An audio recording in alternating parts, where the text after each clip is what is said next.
Cool. So I guess this is I am beginning the final sprint in this year-long challenge.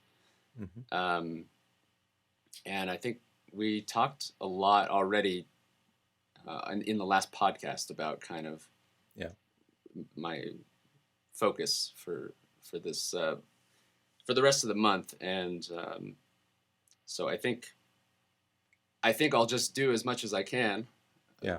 I have this period that I can work on this, and um, yeah. So I think above all, I we should prioritize, or I should prioritize um, writing at least a song or two and recording it and doing that whole process we talked about. And I played drums on it, and um, Oh, that would be so cool. I think like yeah, last time we spoke, you weren't 100% sure if you wanted to write something yourself. Um, yeah, right, I still think you should, yeah, because that will be the connective tissue that brings everything together, mm, is you writing. And it doesn't matter, doesn't doesn't have to be complicated at all, right, or right. difficult. Like maybe that's even a better challenge if you write something with simple means and make it sound great, you know. Yeah, yeah, I think so. I was thinking about that recently, how my vocabulary is so different on the drums versus guitar. I have so much more that I can say on the drums, and so I think I intuitively try to say things at the same level on the Hmm. guitar, and I don't have anywhere near the vocabulary, so I need to really simplify my ideas, play less notes, be more deliberate with the choices of the notes, and yeah. Yeah. And you see an instrument that is where your finger is that close to the actual sound that one Mm, hears, right? Is it, like playing one note can be much deeper yeah, than playing many notes. yeah, And like we've worked on the vibrato, maybe that's where it is yeah, in getting yeah, like like some sort of like emotion or yeah, something across. And I mean, like, definitely. even as like even a part that is easy to play can still be difficult to execute because it has an awkward timing or something. And so Right, maybe right. maybe you can do something like that. That is kind of like, uh, you know, maybe I don't know. I mean, I'm sure you're gonna come up with something really cool anyway. So, I'll try. I'll try. but maybe what you should do is kind of like limit yourself to like two or three parts. Yeah, right. It doesn't need to be the greatest piece of music of all time. I think I just need to, like you said, limit myself because you know, uh, maybe it's me or maybe it's musicians in general. I think we can sometimes put too much pressure on ourselves. Yeah, yeah. Um, so yeah, I would like to do that, and I would like to try and record maybe that Guthrie Govan tune if I can still play it. Mhm. It's yeah, I need to practice it again, but I think that would be fun. And then yeah, we'll see. I think there's an infinite amount of things that I could be doing, and hopefully, this will be something that I do for many years. I mean, it's not like I finish in a few weeks when the year is done. Obviously, you can continue for a lifetime with any instrument. So I think, therefore, the goal shouldn't be to be a virtuoso master by the end of December, but to have something to sort of commemorate the progress in this year. and So and making like a more or less professional recording of a tune that you've written is yeah, something that not many people accomplish. So in a way, mm, that is already something that is quite valuable artistically, and also in terms of the um, like the feedback that you're creating for yourself, where you can kind of like see, Yeah. okay, this is cool, and I can do it, and I have managed to write something using pitches and not just rhythm. So Right. Yeah, definitely. So yeah, that will be the focus. And then I guess as far as what I practice, um, it really should be to in service of whatever it is I'm going to yeah, record. yeah, yeah, So I mean, it will be obviously learning the parts, but maybe practicing exercises that are related to the movements that I need. yeah, And and I think that's probably a better use of my time for the next month than trying to master all of these things that I would love to master, like just learning the fretboard and the arpeggios in every part of the neck. And I mean, I'll get there at some point, but I think, yeah, focusing on what's relevant to the music that I'm to the playing. music for sure. Yeah, And like my suggestion would be that you pick one exercise, and I would say the grandfather exercise as like the warm yeah, up, and you only need to do, say, 5, 10, 15 minutes of that one, and then the rest of the time you're basically just working on the parts for the yeah, piece. You yeah, write the parts, and like the amazing thing is, like, once you start making music, the you will learn so much from that, yeah, like definitely. much Yeah, more than what you can learn from doing something like the round of seven or something, which is basically mm, like a movement based exercise, which is for improvisation. But if you're like really going for written parts, actually writing and performing those parts, that's the best thing you can do. yeah, So don't worry, yeah. it's the best thing you can do with your time. And you Right. said you said like maybe one or two pieces, to write one or two pieces and the Guthrie Govan piece, or what's Well, what's the I mean, I would love to write 10 pieces and record Mhm. 10 cover songs. I mean, it will depend on how much time it takes to do those. And we all know that things take a lot longer than we expect usually. Yes. So I don't Yeah. want to set the expectation too high, but Yeah. Yeah. I would love to do at least one piece of mine and one piece. I mean, I would love to do the Guthrie. So I'll just say I've decided that'll be my cover song, Yeah. unless I just can't play it. I might need more than a month to play that up to tempo, but I'll try. Yes. Yeah. Fantastic. So yeah, so I would say one song, and then if I happen to write more than one song, then great, that's a Yeah. bonus. Yeah. Yeah. I was just gonna say, so if you at some part in the process feel like you don't have more than a miniature, let's say, right? Mm, Like, then simply record the miniature and make that the piece. Don't think of yeah. having to develop something into something bigger if you're not inspired to. Mm, In that situation, maybe then, like, record two miniatures, like, right. rather than that one bigger piece. Um, um, True. yeah, that's what I would suggest if that happens to you. But if you write Okay. that one Yeah. great Yeah. tune, awesome. Right. Right. Okay. Yeah. I think that's a good point. Yeah, Yeah. Yeah. Even if it's, yeah, exactly what you said. Record something and yeah, don't yeah, throw away a small piece yeah, because you can't find two more sections to fit with it. Yeah. yes, Okay. Well, that sounds good. Um, and then I'm also planning on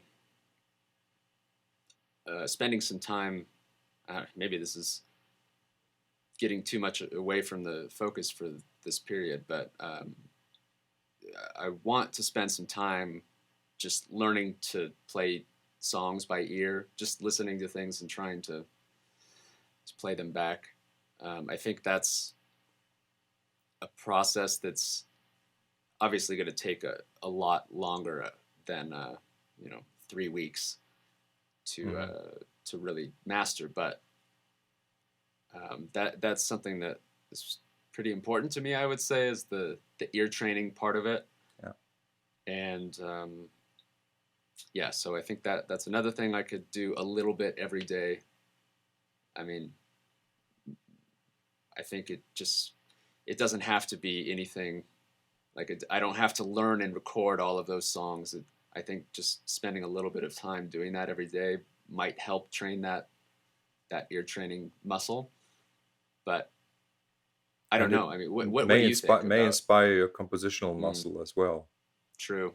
Yeah. So I don't know. Like I personally, I would start with setting myself some sort of structure, like Yeah. saying, okay, I have an hour in the morning, and Yeah. then probably you would, to warm up, do grandfather and maybe playing along with the radio, right? Yeah. Something Yeah. like that. Then you have like your writing period. I don't know, like a couple hours between 11 and Yeah. 1 p.m. or something like that, right? And Yeah. then I don't know how you want to structure your day, but I would start like that, and then Right. it's realistic if you bring in something like the radio exercise, right? But Right. Right. Yeah. if you just really if you don't know how much time you're going to have, Yeah. maybe all you need to think about is the writing Yeah. and recording. Yeah. Yeah. That's yeah. I think you're right. All right. So that'll be the priority for sure. So above all, we'll focus on getting that recording done, and if I have extra time, then great. And I will do my best to film some of the process and put Hmm. that together for a final video in the beginning of the new year. Yeah, the big presentation. The big presentation, yeah, Wonderful, Sean. yeah, I want to say thank you again for you doing this, because it's so cool to see, and I know that like a lot of people are very impressed by you, and this is it's just so cool. It oh really is. well, I mean, I want to thank you as well because I mean, what a special opportunity to be able to learn um, an instrument with a master of that instrument, and um, yeah, it's been really eye opening, and I think it's really helped me become a better musician. And Hmm. I part of me wishes I had a million times more time to master everything that we talked about because we talked about so many things and you showed me so many possibilities on the instrument and all of those require a lot of time uh, and so I want to get the most out of those but I think at the same time I'm happy with what I have done because in the time that was allotted I think that like in great part due to your teaching and the exercises, I made a lot of progress in not very much time. Hmm. So when you look at the total hours spent, I think I hope it's inspiring to other people that you can achieve a lot Hmm. in a short amount of time if you have the right method Hmm. and you commit to it and you just do it. So I think a lot of people are afraid to take that first step Yeah, to just start. yeah, So, yeah. It's fascinating, isn't it? Like from the perspective of um, like our perspective, where we've already a history of, say, yeah, mastering whatever that means, a musical instrument, and then like realizing that actually with coming from our perspective, for a younger person, right, not that much is required really in terms of uh, commitment, time put in. yeah, uh, it's really it's maybe like the most amazing thing I have learned in my life. and it's Mm, kind of shocking to see, and this kind of like speaks for the fact that the perception of time really changes as you get older. But mm, it's not just about like going faster or slower or whatever people are talking about. It's like you actually realize how much um, time one, say, let's just me put it this way, one could have wasted, mm, right? hmm. That's Or interesting. Yeah, yeah, if you yeah. know what I mean. Yeah, yeah. I like that perspective. Mm, You mean when you spend a lot of time on something like learning an instrument? yeah. I think that's a good use of time. There are many ways you could have wasted that. Hmm. Yeah, yeah, Hmm. yeah. I never thought about it that way. Yeah, it's strange to be a beginner when you're a bit older. I mean, I'm not a kid anymore, Hmm. and but I think it's really healthy somehow Yeah. because I think it's really it's just really good to be confronted with something that you can't do, Hmm. especially if you're working in a field that you have a lot of experience in. I think you need a reminder just what that feels like.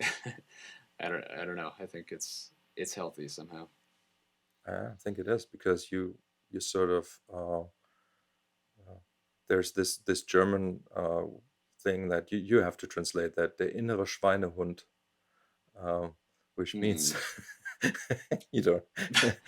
The inner, yeah, I don't know what the Schweinehund is, but uh, it's like the part of you that doesn't want to do things, right? Like, and mm, then you kind of like have to motivate yourself to do something, and to really get past that initial hurdle to yeah, start, yeah, like, and proving to yourself that you can do that even at a, when yeah, you're not a kid, as you yeah, say. That's just such a cool thing.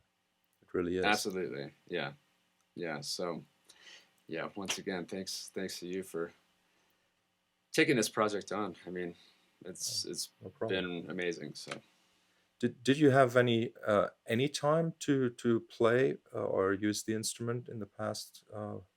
I don't know, few weeks. yeah, I've got a little bit. I've got this amp set up over here, Hmm.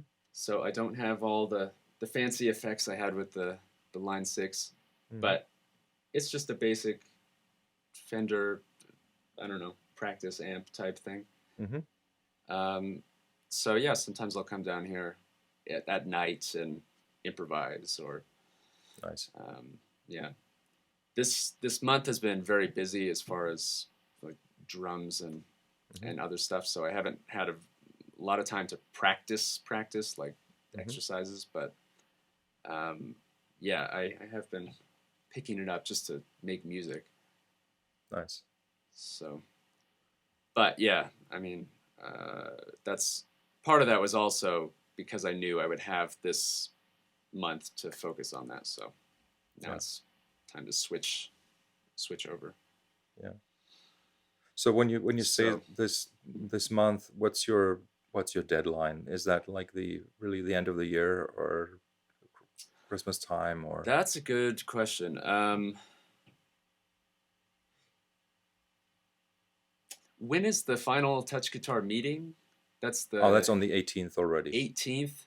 I Yeah, it's mean, in 2 weeks already. yeah, okay.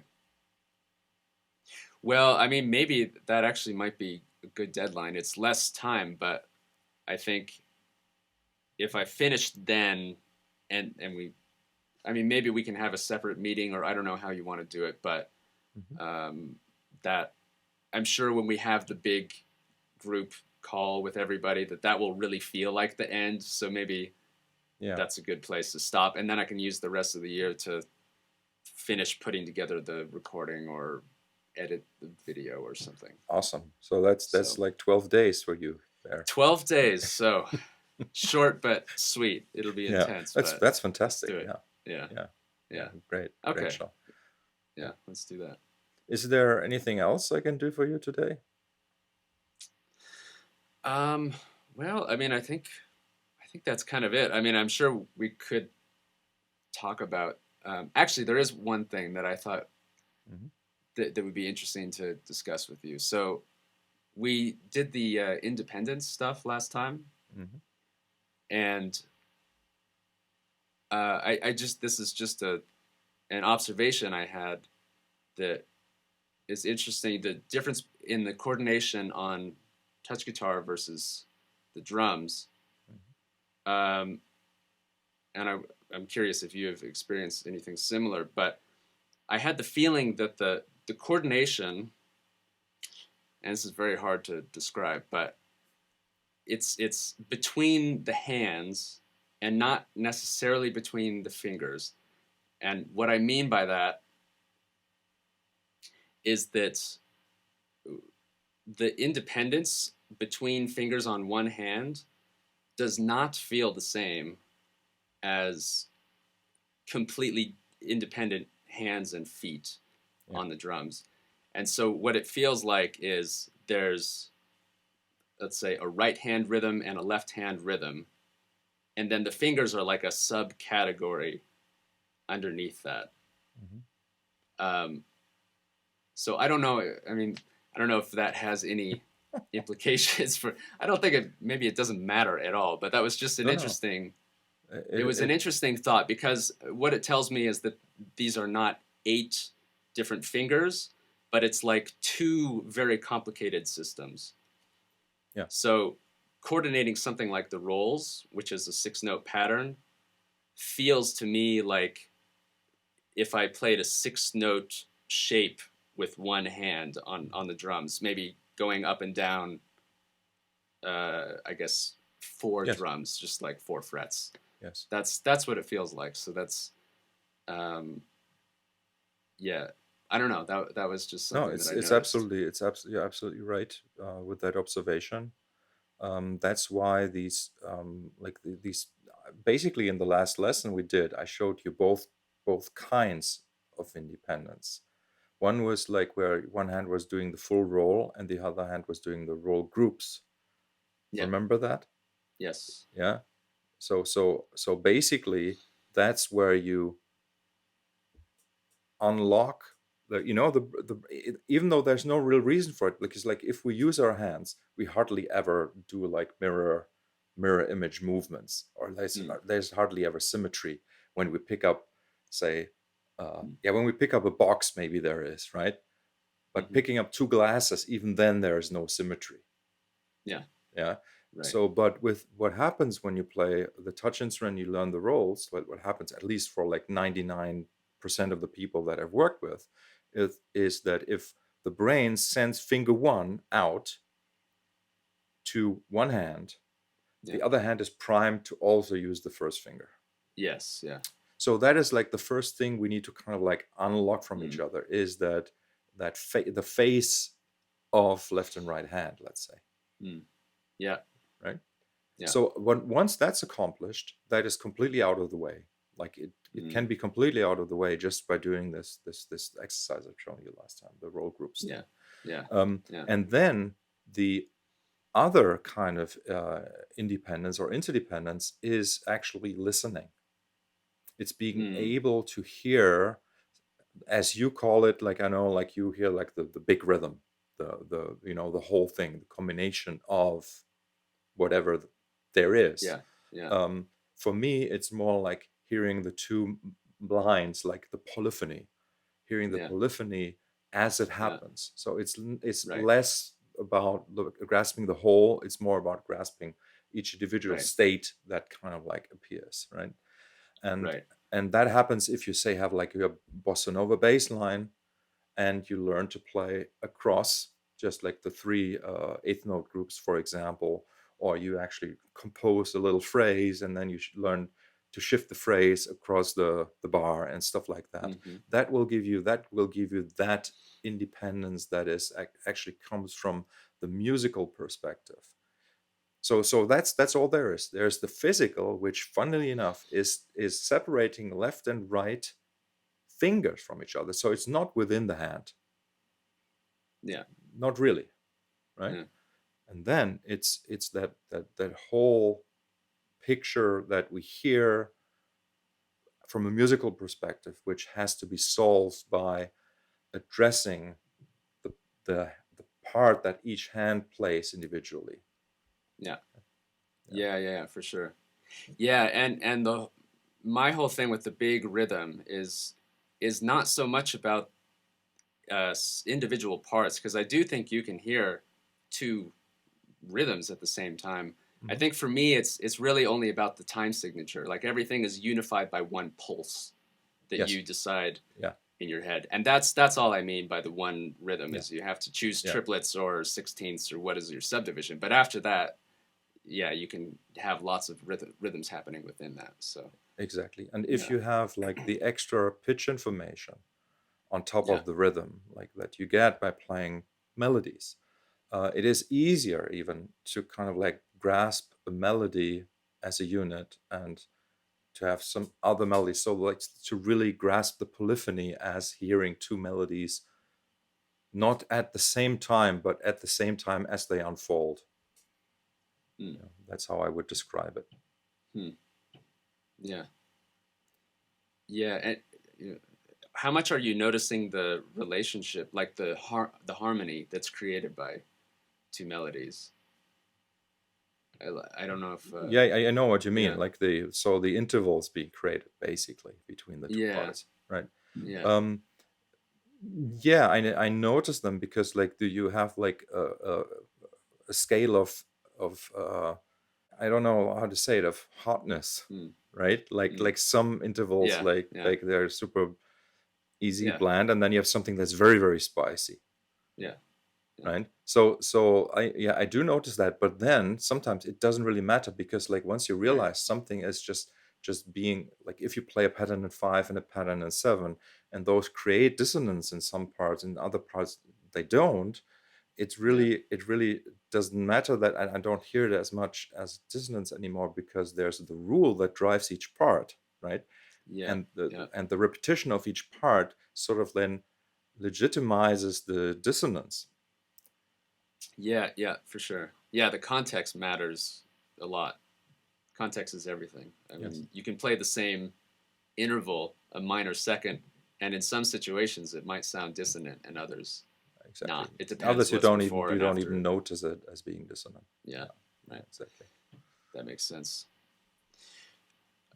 Cool. Well, yeah, I think that's all I had for today. I mean, I thought that Fantastic. was yeah, that's good that we have a plan, and It's great that you have a plan. it's And yeah, right. It's and good that I have a plan, and well, oh, sorry, what were you gonna say? no, Didn't no, mean to no. cut you Please, off there. please send me updates. Like Yes, yeah, if you feel like maybe every other day or even every day if you want to, and if you want to have another meeting, let's do it. Right? If you need a tip how to record or how to okay, finger yeah, something or whatever. yeah. Yeah, All right, sounds good. fantastic. Well, all right, I have Okay. my work cut out for me, and yeah, I'll be in touch, and I'm looking forward to the touch guitar meeting on the 18th. Yes, So. fantastic.